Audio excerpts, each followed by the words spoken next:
An area pantry is making it easier for everyone to access food. A local community is putting on their best tonight, hoping to raise awareness for the local opioid epidemic. And in sports, both the men and women's basketball teams are gearing up for some big-time action. Newswatch starts right now.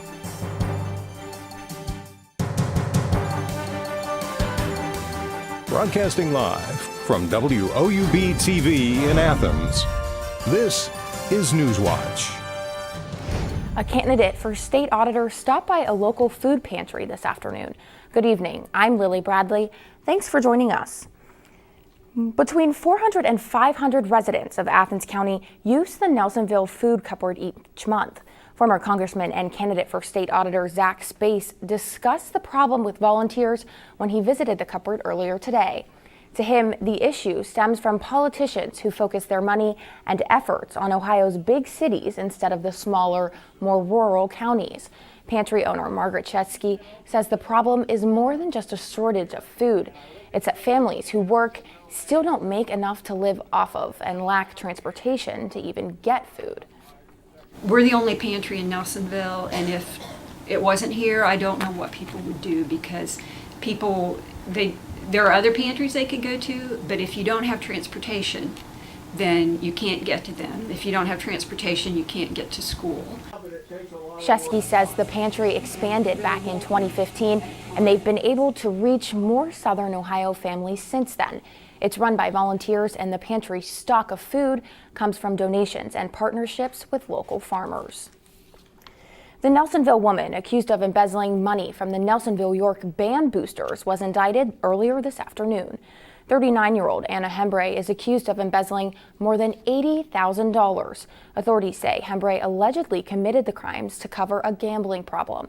Hembre is facing charges of grand theft, forgery, and tampering with records. She's expected back in court early next month. A familiar face in Ross County has announced his plans to run for judge next year. Ross County prosecutor Matt Schmidt is looking to fill the vacancy left when current Ross County Common Pleas Judge Scott Newsbaum retires at the end of this year. Officials say Schmidt is the only person who has talked about running for the judge seat so far.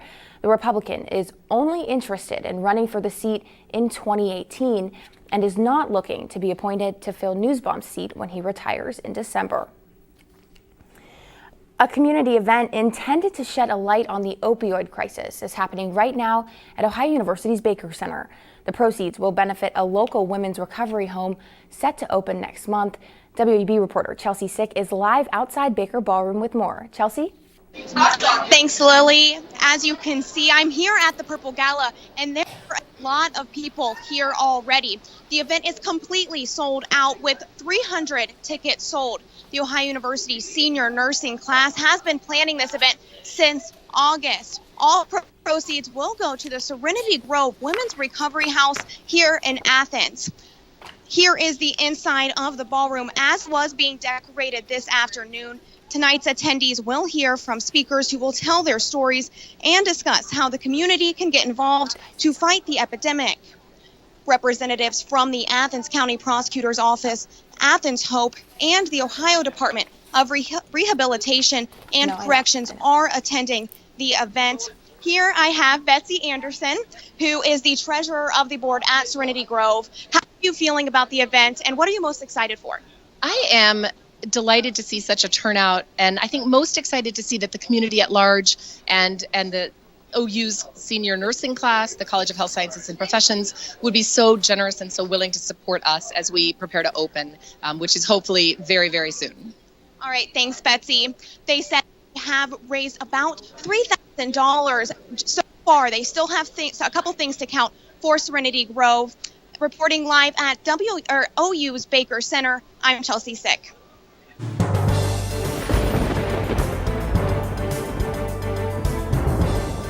Good evening, I'm Taylor Nimmo. What a beautiful day we had today. We were feeling that sunshine as well as temperatures reaching the mid-60s today. Right now we're at about 59 degrees.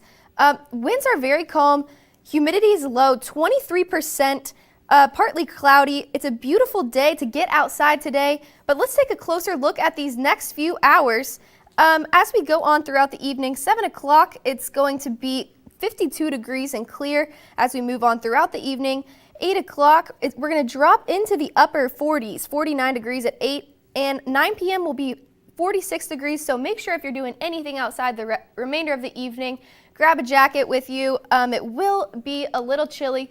Around the region right now, we're in temperatures in the upper 50s and lower 60s, so 59 degrees New Lex, 58 in Athens, 58 in Ripley, all around those upper 50s in all around the region, but we will have your full forecast coming up soon. Thanks, Taylor. I hope that nice weather will stick around maybe just a little bit. Yeah, hopefully. We're looking forward to it. Thank you.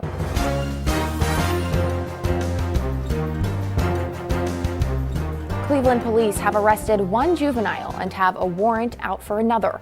This after a 12-year-old boy was shot and killed in Cleveland over the weekend.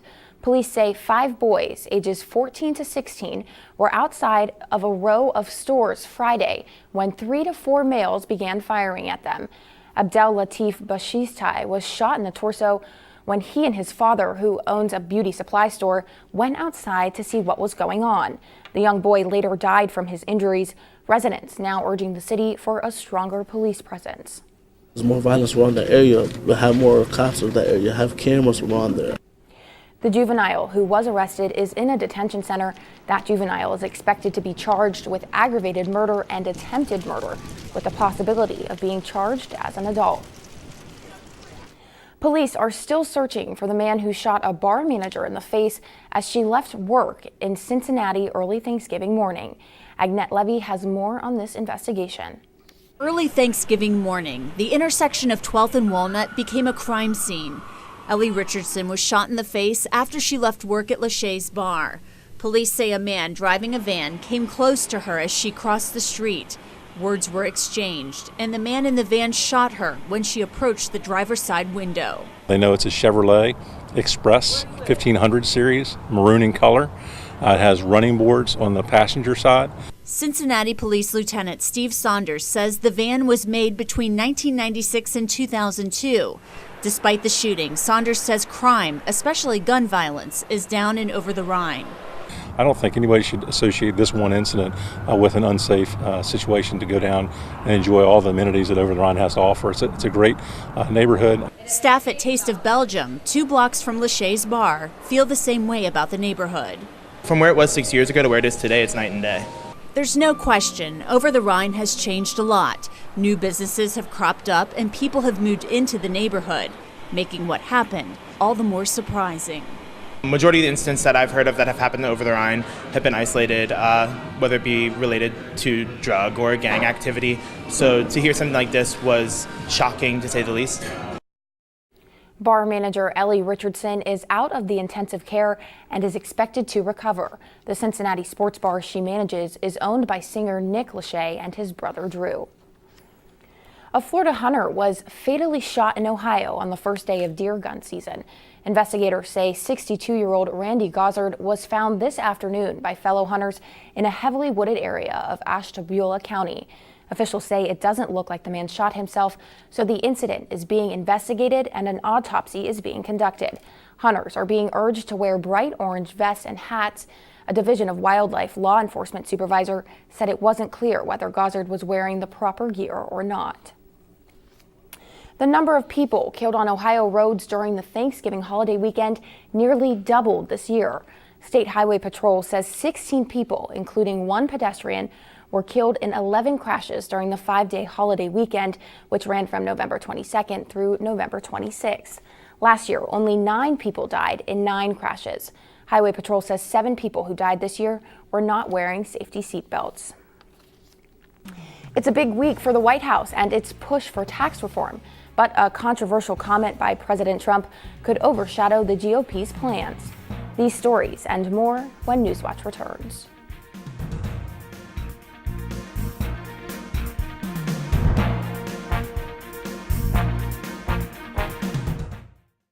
University students really have a huge sense of pride in our campus, in our school, and in our education. People don't come to Ohio just to go to college. They come here to become a Bobcat. It's a really unique atmosphere. Bobcat pride is having that natural camaraderie. Bobcats are just happy to be Bobcats. My favorite time of year at Ohio has to be homecoming. When the alumni come back, you can see that the love of this university doesn't fade. Once you're a Bobcat, you're always a Bobcat.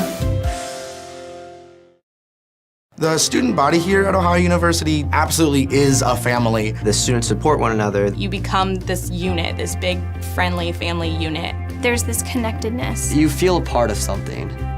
Driving in on the highway and just seeing the red bricks and the trees again, it's just like coming back home. There's great students, great professors. You just walk around campus and think, oh my gosh, I can't believe I go here. I feel like I matter in the community, and I feel like I matter here at Ohio University. It's home.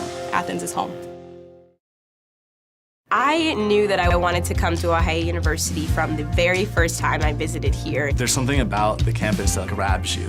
It was really comforting. Very welcoming. It's one thing to write down your name and your GPA and that kind of stuff and send it in. It's another thing entirely to be here and see how great it is. The campus here is just electric. Absolutely gorgeous. Everything just looked really college-like. I looked at my mom and I said, this is it. And she said, the tour's just started. I said, no, you don't understand.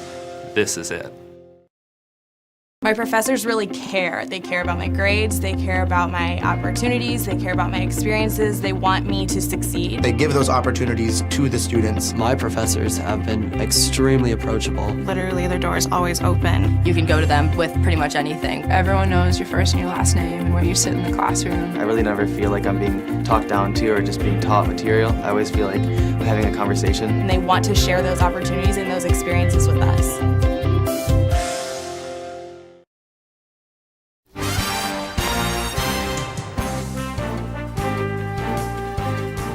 President Trump was on Capitol Hill today in an effort to push the Republican tax reform plan across the finish line. The president rallied Republican senators, at a luncheon on Capitol Hill ahead of a crucial Senate Budget Committee hearing.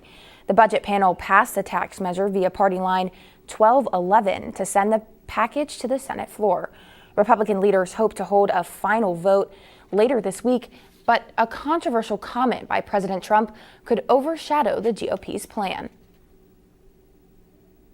And I just want to thank you because you're very, very special people. You were here long before any of us were here. Although we have a representative in Congress who they say was here a long time ago. They call her Pocahontas. But you know what? I like you because you are special. While honoring Navajo Indians who fought in World War II, President Trump took a swipe at Democratic adversary Elizabeth Warren, dredging up his old campaign nickname for her. While he did not name Warren in his comment, Pocahontas is a label he has long used about the Massachusetts Democrat. Warren says she is part Native American and views the president's comment as racially insensitive. Russell Begay, Navajo Nation president, echoed Senator Warren's statements. This was a day to honor them, and to insert something like that, the word Pocahontas as a jab to a senator, that belongs on a campaign trail. Doesn't belong in the room when our war heroes are being honored. Begay went on to say, while he appreciates the honor and recognition that has been bestowed upon the Navajo Code Talkers, he did note, quote, all tribal nations still battle insensitive references to our people. It's a new era and a new leader for the Consumer Financial Protection Bureau. A federal judge ruled just a couple hours ago that Mick Mulvaney will lead the Financial Watchdog Bureau. This did not come without some controversy, though. President Trump named Mick Mulvaney for the spot, while outgoing CFPB Director Richard Cordray appointed Leandra English for the position. English sued President Trump to stop Mulvaney's appointment, calling it unlawful. A judge appointed by the Trump administration ruled on the issue today. Mulvaney announced a month-long freeze on hiring and new rules. Everything that's in the pipeline stops for at least 30 days while I get a chance to see exactly what's going on and kick the tires here at the Bureau. Judge Timothy J. Kelly says this case brought up issues that will have to be resolved in the future. Looking to get your diet back on track after the holidays? Tips on how to make foods that offer a satisfying sense of fullness and can help keep your appetite in check. And those warmer temperatures and sunny skies will be sticking around for at least a little while. We'll have your full weather update next, but first, here's a look at your stocks of local interest.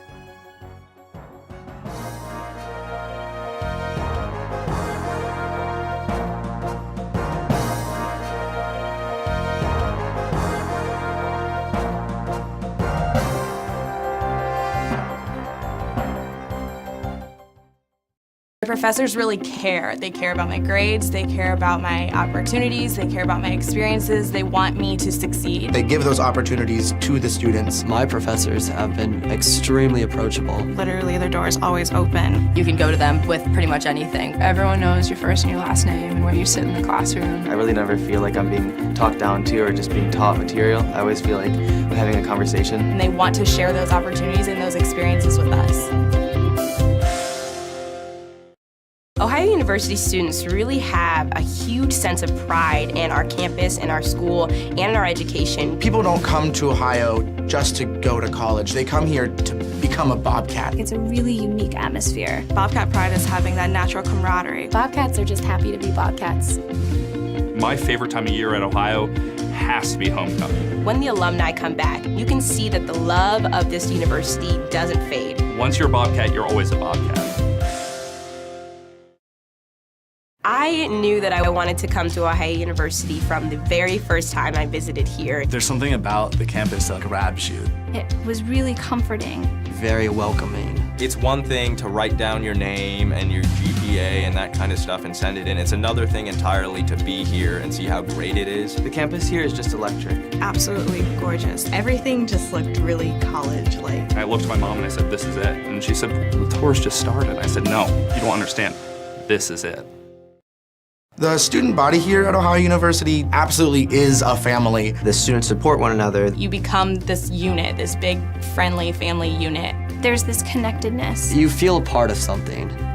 Driving in on the highway and just seeing the red bricks and the trees again, it's just like coming back home. There's great students, great professors. You just walk around campus and think, oh my gosh, I can't believe I go here. I feel like I matter in the community, and I feel like I matter here at Ohio University. It's home. Athens is home.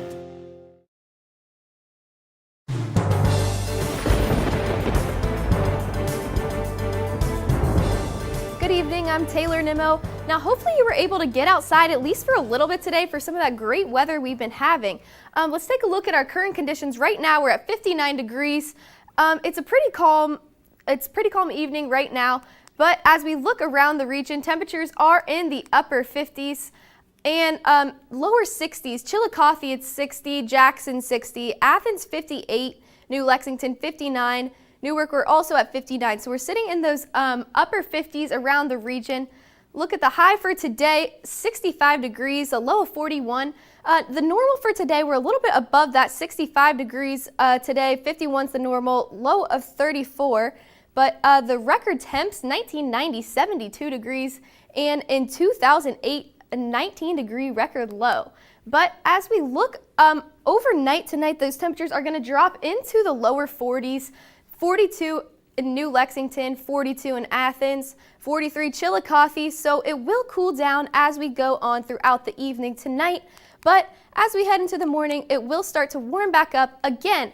At the bus stop, it will be 44 degrees. It's going to be a cloudy start to the morning, and it will be cooler in the morning, so as you're heading out to work or sending the kids off to school, make sure you grab a sweatshirt, because in the morning, it will be still cool and kind of cloudy in the morning, although it will warm up as we go throughout the day. We'll take a look at 8 a.m., 44 degrees. Partly cloudy still, but as we go throughout the day, the sun is going to come out and it's going to be looking great. We're going to get up into the mid-50s. Noon, it'll be 54 degrees, and when you're coming home tomorrow around 4 p.m., 55 degrees. Another great day to get outside. If you didn't get the chance to today, you'll have another chance tomorrow. You're in luck. But as we look at the highs for tomorrow, 57 in New Martinsville, 57 in Athens, 50 Columbus, so we're in those mid-50 range tomorrow. But as we look at your extended forecast, tomorrow it's high of 58 and we're sunny, But as we look at Thursday, that's where we do have a chance of rain, so keep that in mind if you have any plans going on there. Now that'll be in the afternoon and early evening when those showers do pop up. Friday, we will still, we're looking at a great weekend this weekend, weather-wise, by the way. We have temperatures are going to be in the upper 40s and lower 50s, but if we take a look, we're not seeing any rain for this weekend. Monday and Tuesday will pop back up into the mid and upper 50s, but our weekend is looking pretty nice. It's clear all weekend. We're not expecting any rain this weekend, so it looks like it's going to be a good one. Back to you, Lily. Thanks, Taylor. Need a jump start to your diet after all that turkey? In today's Health Minute, Kim Hutcherson has the foods that fill you up without adding on the extra pounds. Sometimes losing weight isn't a matter of following a strict diet, but rather eating foods that work for you rather than against you. Here are some foods that offer a satisfying sense of fullness and can help keep your appetite in check. Greek yogurt is thicker, creamier, and has more protein than its regular yogurt counterparts. That protein keeps you feeling full. Avocados are packed with healthy fats and oleic acid, an omega-9 fatty acid, both of which can be helpful for controlling hunger. Red chili peppers contain capsaicin. It's the compound that gives the peppers their heat, and research suggests it may help curb hunger. Barley is a natural appetite suppressant. The grain contains a unique combination of dietary fibers that make it extra filling. Spinach is a source of thylakoids, the chlorophyll-bearing parts of green leaves. Studies have indicated that thylakoids may be helpful in reducing the amount of food we eat. And finally, flaxseed is rich in two natural appetite suppressants, omega-3 fats and fiber. Another tip, try having a small salad or cup of soup before meals. Both have been associated with increased fullness and decreased calorie intake. For today's Health Minute, I'm Kim Hutcherson. And hello everyone, I'm Mitchell Lyons. Both Ohio basketball teams are in action tonight. I'll get you set for their matchups. And the Cavs go for number 9. LeBron faces his former team. That and more next on Newswatch. And stay tuned to WOUB. Here's a look at what's coming up tonight on your public television station.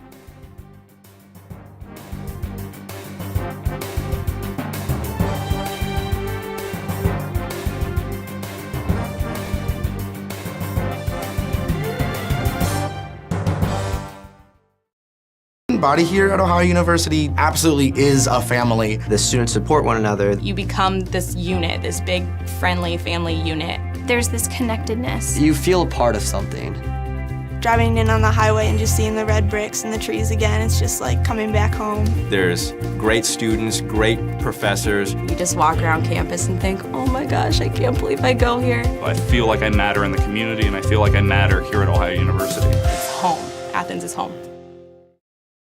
Ohio University students really have a huge sense of pride in our campus, in our school, and in our education. People don't come to Ohio just to go to college. They come here to become a Bobcat. It's a really unique atmosphere. Bobcat pride is having that natural camaraderie. Bobcats are just happy to be Bobcats.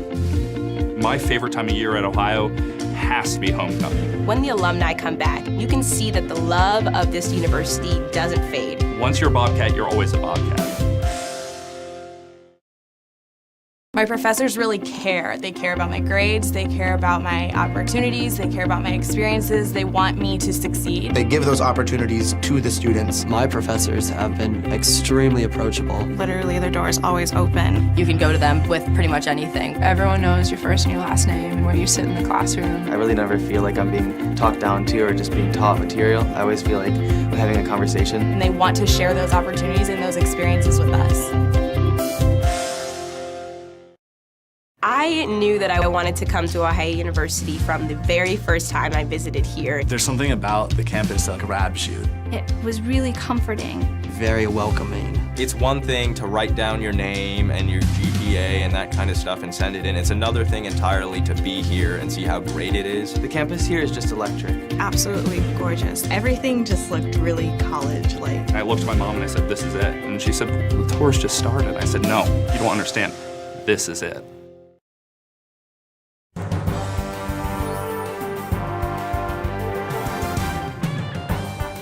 Welcome back, I'm Mitchell Lyons. The All-Ohio football teams for Division 6 and 7 were announced yesterday. And in Division 6, Rusty Richards of Nelsonville, York, was named Coach of the Year. And Garrett Maiden and 2 players from Southeastern were named players for first team offense. Ronnie Wend and Chip Russell were named first team defense. In Division 7, Braden Belleville was named first team offense and Teddy Smith was named first team defense. And for a complete list, go to woub.org and click on the sports tab. Sticking with high school, last night on the hardwood, the Alexander Lady Spartans began their season on a good note. Despite losing 3 starters, the Lady Spartans cruised to a 60-43 victory over the Marietta Lady Tigers. Alexander forced 13 first-half turnovers and led 24-20 at the break. A 24-4 run by the Lady Spartans put the game out of reach. Rachel Richardson stuffed the stat sheet with 16 points, 8 boards, and 7 dimes for Alexander. Alexander takes on Fedhawk on Thursday. Moving up to college, the Ohio men's basketball team is in action in about 10 minutes from the Convocation Center. The squad takes on Iona in a rematch from last year. When these 2 teams met last year, Iona defeated Ohio 79-75. Both teams lost a lot in the offseason and are thin in the front court.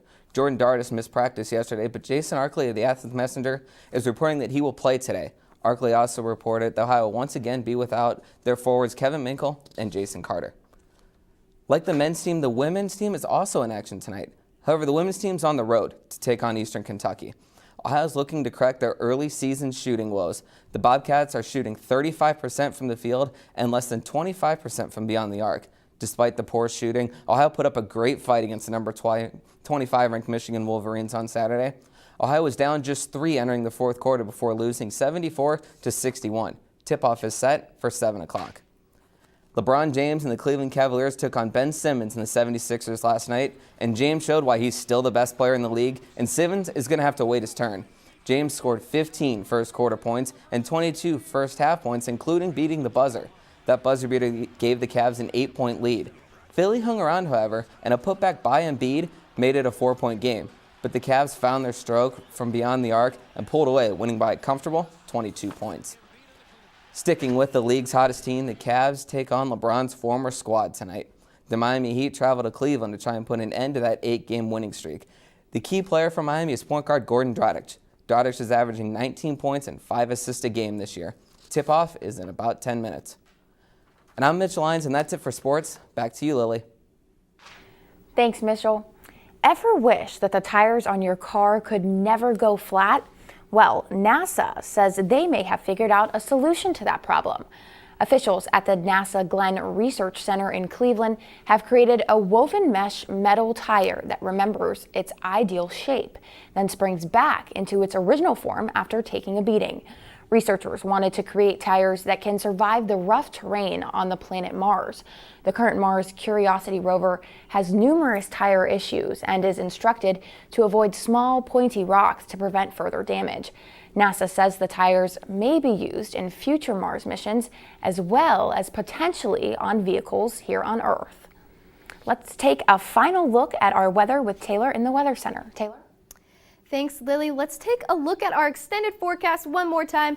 Now, it's not looking too bad. We're hanging out in about the 50s for the rest of the week, but you do want to note on this weekend, Friday, our low is going to be 28 degrees, so it will get cold in the evening, although the temperatures during the day will be in the 50s. Also, Thursday, we do have that chance of rain in the evening, but as we look at our weekend this weekend, it's looking pretty good. Sunny on Friday, 49. Saturday, 51 degrees, partly cloudy, but Sunday, it's going to be another great day. It's going to be clear and cool. Lily, it's looking like it's going to be a great weekend this weekend. I'm ready for that nice weather this weekend. Thanks, Taylor. That does it for our broadcast this evening. Thanks for watching. I'm Lily Bradley. Stay tuned for the PBS NewsHour coming up next. And remember, you can find the latest news anytime at WOUB.org. Have a great night.